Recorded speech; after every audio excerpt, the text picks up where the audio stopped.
विनोद तावडेंना भेटलो, अनौपचारिक चर्चा केली. मुख्यमंत्री देवेंद्र फडणवीस यांना भेटलो, विकासाची चर्चा केली.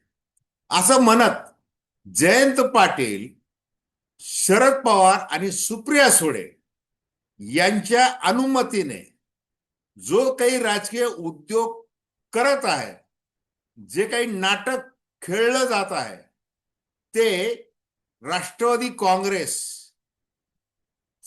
जो सामान्य कार्यकर्ता आहे त्याला बुचकळ्यात टाकणार आहे.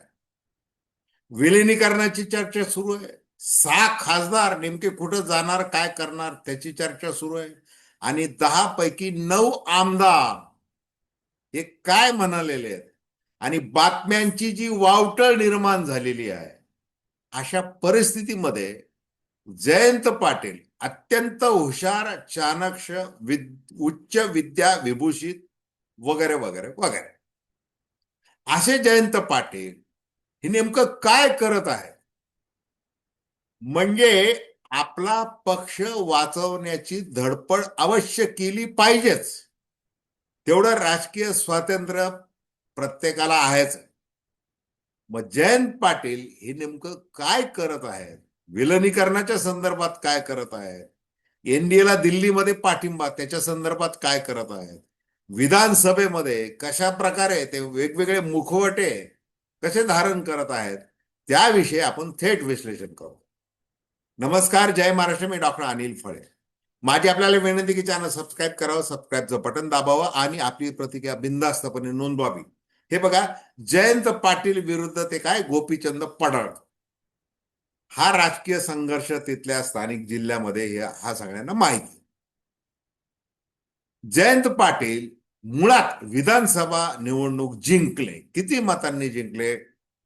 अल्प मतांनी ते जिंकलेले. आता ज्या वेळेला अजितदादा पवार हे हयात होते, त्यावेळेला विलिनीकरणाची सगळी गोड गोड गोड गोड चर्चा एकदा नव्हे तब्बल 16-17 वेळेला जयंत पाटलांच्या घरी, कधी अजितदादांच्या निवासस्थानी अशी ती झालेली. आणि त्याविषयी शरद पवारांनी स्वतः सांगितलेलं की त्या दोघांमध्ये जी चर्चा व्हायची त्याचं ब्रीफिंग जयंत पाटील मला करत होते, ही वस्तुस्थिती आहे. आता पुन्हा आधी जा 2019 मध्ये, ज्या वेळेला अजितदादा पवार खरगे काय बोलत आहेत, अखिल भारतीय काँग्रेसचे अध्यक्ष काय वैताग आणलेला आहे, असं वैतागून त्या मविवाच्या बैठकीतून बाहेर पडले होते. ते थेट दिसले राजभवनात. म्हणजे ते भगतसिंग कोश्यारी यांच्याकडे शपथ घेताना सकाळी दिसले. आणि मुख्यमंत्री कोण? तर देवेंद्र. मग धनंजय मुंडे यांचा तो मोबाईल ऑफ, आणि मग त्यांचा बंगला, मग त्यांच्या गाड्या, याची प्रचंड चर्चा झाली. मग हे असं कसं झालं बुवा, असं म्हणत जयंत पाटील हे अजितदादांकडे गेले. मग मनधरणी केली, अमुक केलं तमुक केलं, सगळी शिष्टाई जी आहे मध्यस्थ, म्हणजे कुठल्याही प्रतिकूल राजकीय परिस्थितीमध्ये हसतमुख राहून मधाचं बोट दाखवून कशा प्रकारे राहायचं असतं ते जयंत पाटील हे नेहमी दाखवतात. त्या पद्धतीने त्यांनी ते दाखवलं. बरं, असं म्हणतात की शरद पवारांचं ते सरकार होतं त्यांनी बनवलेलं, आणि नंतर त्यांना ते पाडायचं सुद्धा होतं. त्याचं कारण असं होतं की देवेंद्र फडणवीस यांना तोंडावर पाडायचं, आणि ते पाडलं. असो, आता जयंत पाटील हे नेहमी काय करतात की ते बैठका घेतात वेगवेगळ्या, गुप्तही घेतात, जाहीरही घेतात. कधी काय बोलायचं, कधी काय बोलायचं नाही, याचं एकदम तारतम्य त्यांना व्यवस्थित आहे. जसं काल बघा, वर्षा बंगल्यावर ते रात्री 10-10:30च्या सुमाराला मुख्यमंत्री देवेंद्र फडणवीस यांना भेटले. काय कारण होतं?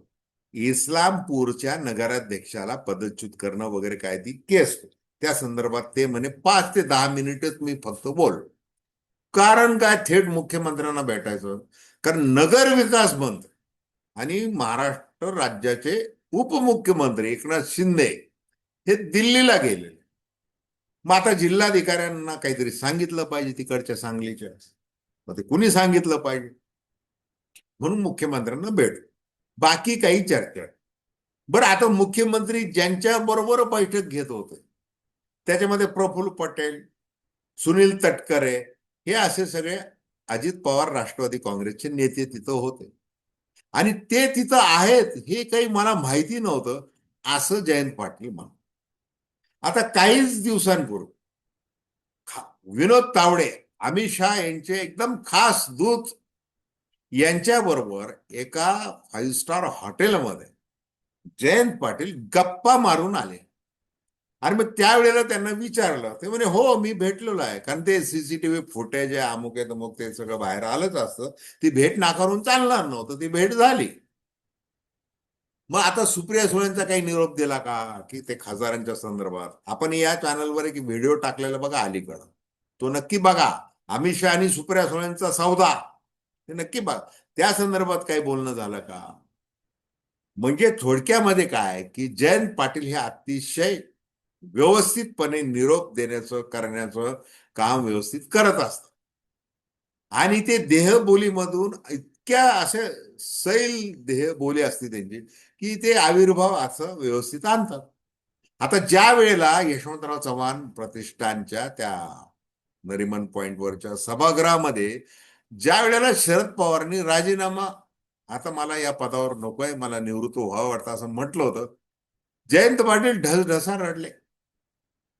आणि त्याच्यानंतरच्या काळामध्ये जे काही पक्ष फुटी झाली, अजितदादांबरोबर ते सगळे मलिदा गँग, ईडीग्रस्त सगळे ते नेते गेले, पण जयंत पाटील मात्र ठाम राहिले. तरी जरी असलं, तसं जरी असलं तरी विधानसभेच्या सभागृहामध्ये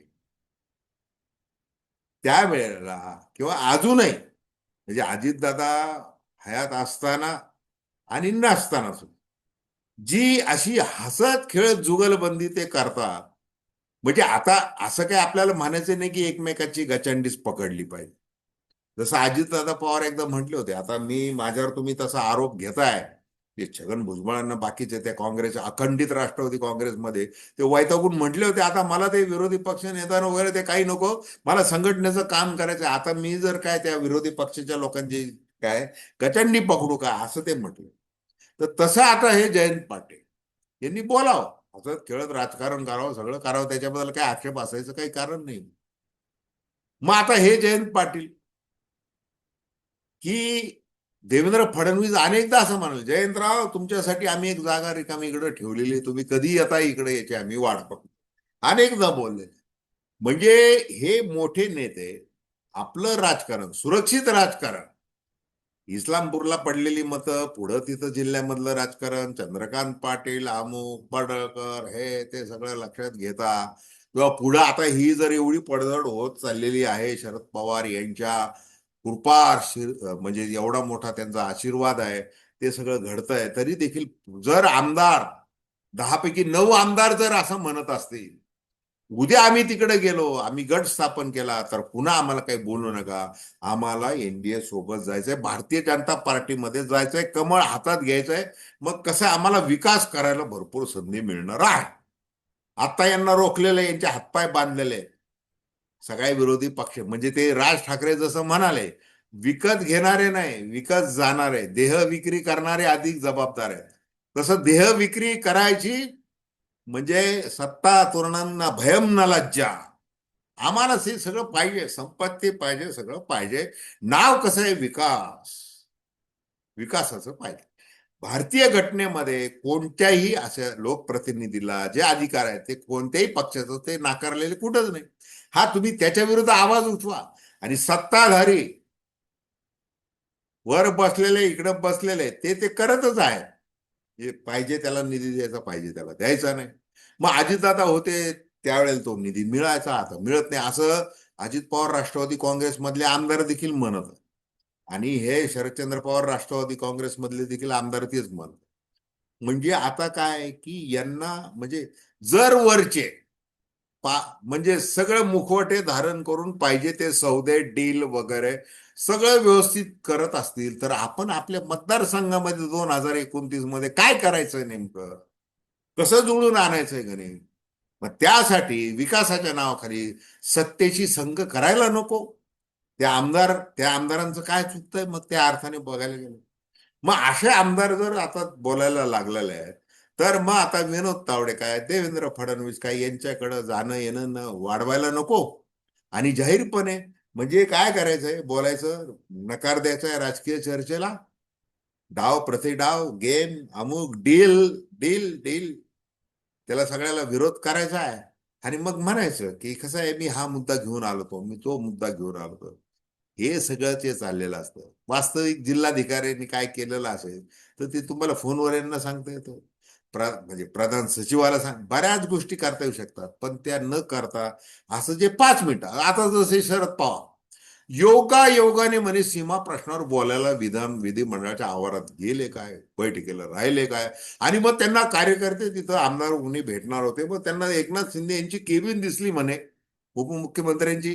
ते तिथं गेले आणि तिथं ते बोलत बसले. असं कोणी खुलासा केला? एकनाथ शिंदे यांनी केला.